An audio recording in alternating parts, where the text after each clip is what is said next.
I find it pretty interesting the amount of religious channels that are starting to cover LGBT topics. This one's covering transgenderism. I didn't really want this channel to be about that, but if the religious community is talking about it, then I'm certainly going to be covering it. This is cross-examined Frank Turek, how to think logically about transgenderism. I don't think transgenderism is a matter of logic in any way, shape, or form. So I'm curious as to what they're going to say. Let's get into it. Saying as a Christian that homosexuality and transgenderism is right or wrong. If you read through the Bible We're off to a really, really bad start. What about topic X is right or wrong? Well, if you look at the Bible, that's a pretty bad start. Don't look at the Bible to figure out if something's right or wrong. Think through it logically, rationally. The Bible is a book built on man-women relationships. It's built on procreation. And obviously, it's built on very misogynistic relationships. I'll give them that. And I wouldn't say it's built on that.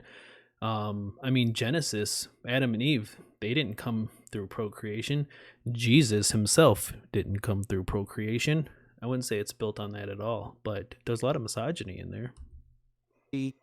When you have relationships that either don't do that or do that in a way that can bring a lot of pain and suffering, whether it's polygamy, whether it's adultery, whether it's fornication, the Bible is going to come out against that because it goes against the purpose as to why we're here. From a natural law perspective, when you look at the man and the women together, obviously man and women are put together to procreate. Wow. So our purpose is to procreate. Well, what about people who can't procreate? Sorry, Frank Turek says you have no purpose. The only thing a man and a woman can't do alone is procreate.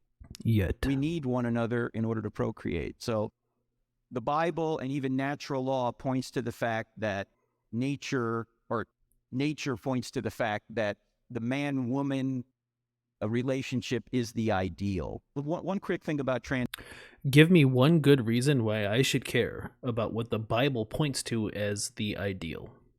There's a lot of things in the Bible that aren't ideal. The entirety of the Bible isn't ideal. I don't care what the Bible has to say about what is or is not ideal. Transgenderism, if we could. Okay. This, again, is a very sensitive issue. So I made a video a little while ago about code words that Christians use. This is another one that has been popping up lately. If they say this is a sensitive issue, what they really mean is I'm about to say something that's pretty awful. That's what they mean when they say this is a sensitive issue. They're going to say that like gay people can't get married, or you know what I mean. But I think that if you really think about it, transgenderism presupposes fixed genders. Why? Because if I'm a man biologically, but I don't think transgenderism presupposes fixed genders, because you could say that there's, let's just say, 15,000 genders, and you transition from one of those genders to another one of those genders. How is that in any way a fixed gender? think I'm a woman mentally, then I have to have some idea of what a man is and some idea of what a woman is to know. Well, yeah, sure.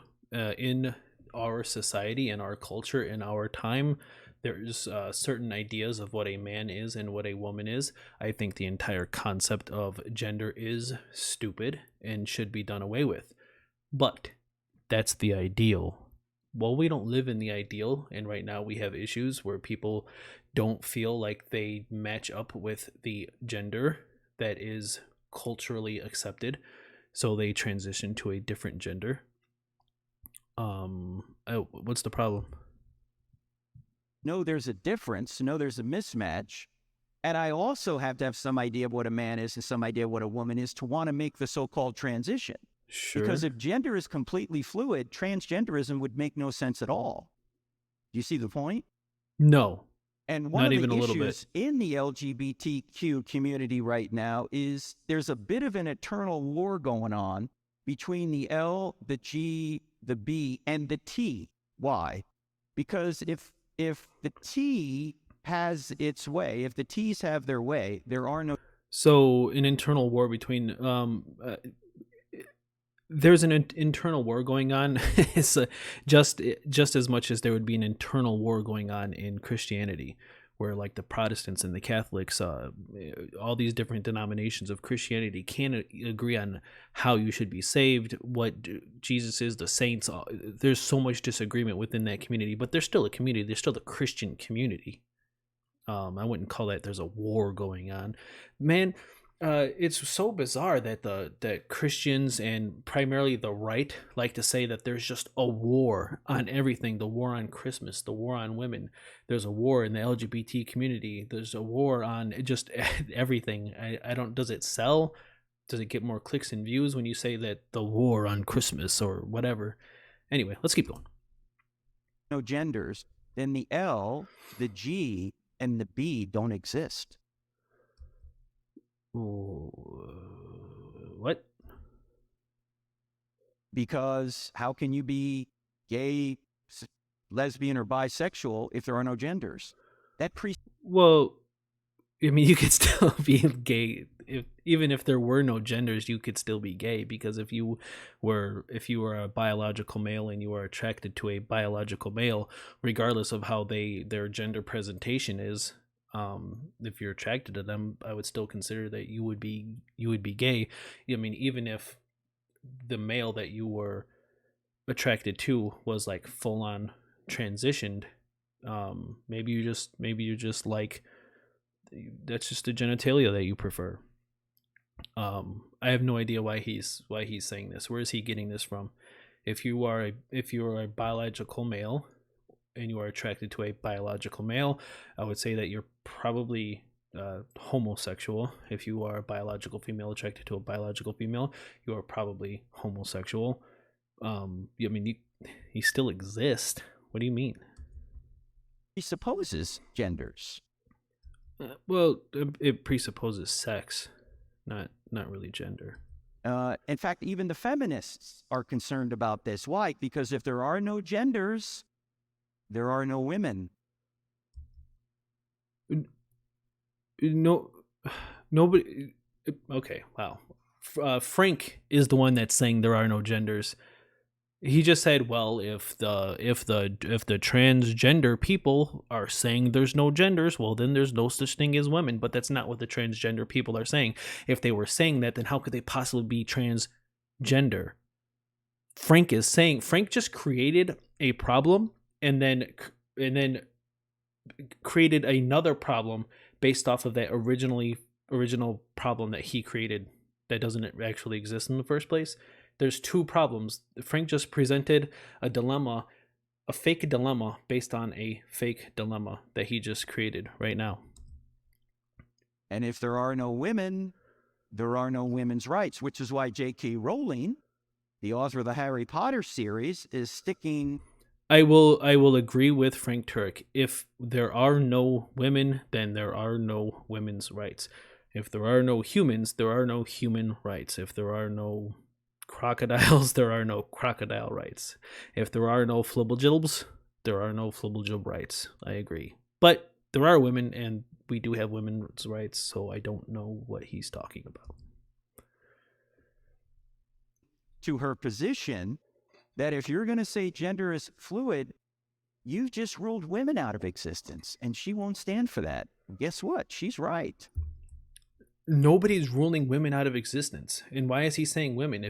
If this is his argument, is that because people are saying gender is fluid and there are no genders, so there are no men and there are no women? I mean, I guess it rules men out of existence and women out of existence. But that's not the case. Frank is just creating a dilemma based on a false dilemma. We'll keep going. So if you look at this logically, not emotionally, there are a lot of issues. In fact, Dr. Paul McHugh from Johns Hopkins University, he's a psychiatrist, likened transgenderism to anorexia. Okay, so Frank Turek has the one doctor out there, and of course there's more than one, but you get the idea. The consensus is that gender affirming care reduces anxiety, depression, suicidality. It's just it's a net positive when people say, "Hey, I feel like my body should look like this, or I should be treated like this by society in society." That is just a net positive. This is the mass consensus. You can find PhDs who think that the Earth is flat. You can find PhDs who think that the Earth is only 6,000 years old. You can find PhDs who think that gender uh, gender dysmorphia is to be treated with psychiatric care only, and only in the sense that they need to think that, hey, your gender is that if you were born male, then you need to be a man. And it's ridiculous. No, the mass consensus of people, of doctors, don't agree with whoever he's talking about right now. You can look it up. Just Google it right now. If you don't believe me, just Google it. Does gender affirming care work? And you will see the overwhelming consensus is yes. And that's all I care about is the consensus. I don't care about my opinion or your opinion. I care about the facts. And the facts are that when somebody feels a certain way and you take steps to affirm the way that they are feeling, specifically talking about gender, not anorexia, um, it's a net positive. So I don't care what John Hopkins PhD has to say about it. I care about what the consensus is, because you can find a PhD to agree with you on just about any position that you would take. Let's keep He going. says if there's a mismatch between your mind and your body, which is what happens in gender dysphoria. Okay. All right. We're going to get into it. First off, if you're comparing anorexia to gender dysphoria, um, you would treat gender dysphoria way different than you would treat anorexia. You can't affirm somebody's anorexia and say, you know what, if you feel like you should be skinnier, well, keep on barfing, because that's a net harm. That's a net negative to an anorexic person. And the exact opposite when you talk about gender. It's a net benefit. It's a net good when you affirm their identity. But the funny thing about all this is that Frank Turek had gender affirming surgery. Frank Turek looked at his body and said, wow, this doesn't feel right. And he had surgery to correct it.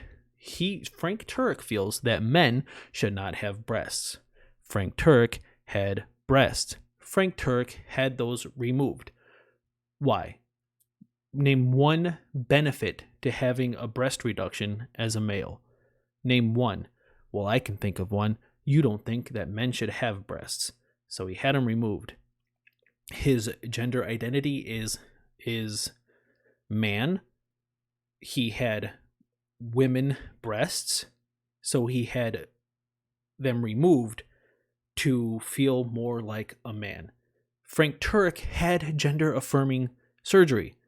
I don't understand why he doesn't grasp this concept that when you look at your body and you say, "Hey, this doesn't feel like something I should have," that it's okay. You could just have that removed. You can have it altered. You can have it changed.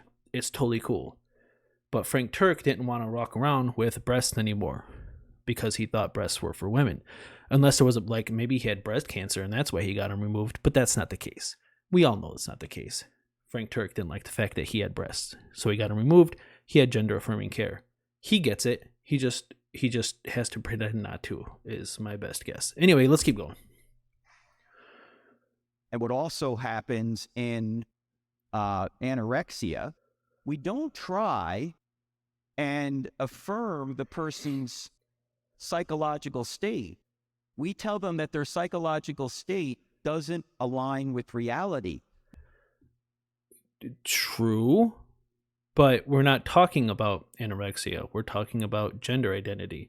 And I just said it, so I won't go through the whole thing again. But if you affirm somebody's anorexia, they just die.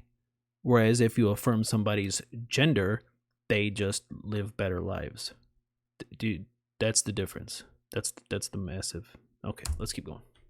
We try and fix them psychologically. We don't try and fix them with surgery. We would never say to an anorexic, you know, you're right, you're overweight, let me give you liposuction.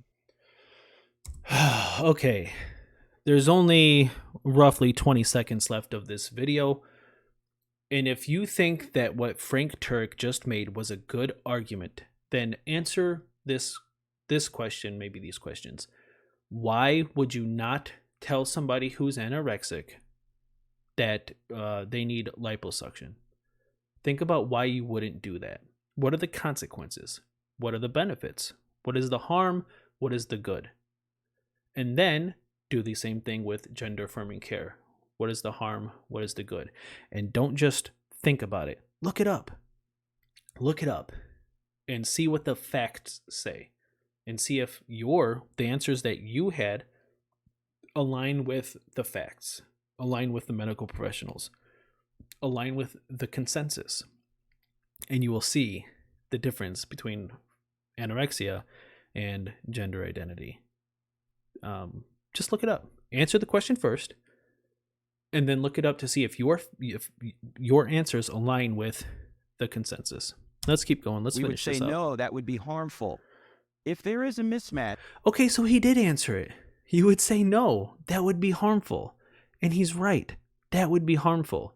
You know what would also be harmful? Telling somebody who feels like they're a woman that they're actually a man. That's harmful. That increases suicidality, anxiety, depression.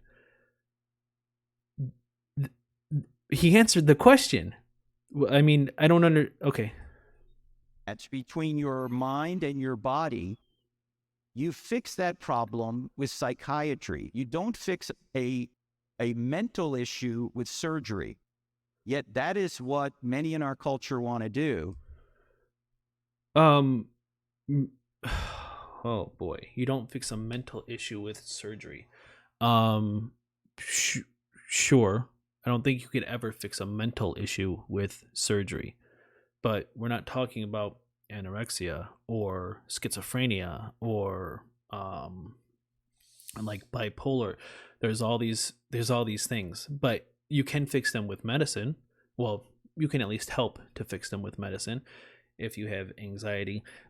And I don't believe that gender dysphoria is necessarily a mental disorder. But if he's going to compare it to mental disorders, then how do you so if you have somebody who's just like psychopathic, what would you just sit down and have a chit chat with them? If you have somebody who's hearing voices, do you just sit down and talk to them with psychiatry? Like, no, you can do all types of hormone corrections to fix.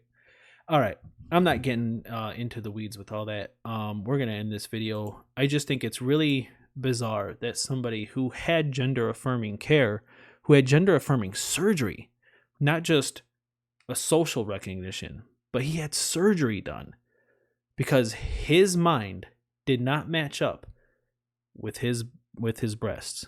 So he had them removed. He understands it. He's gone through the process.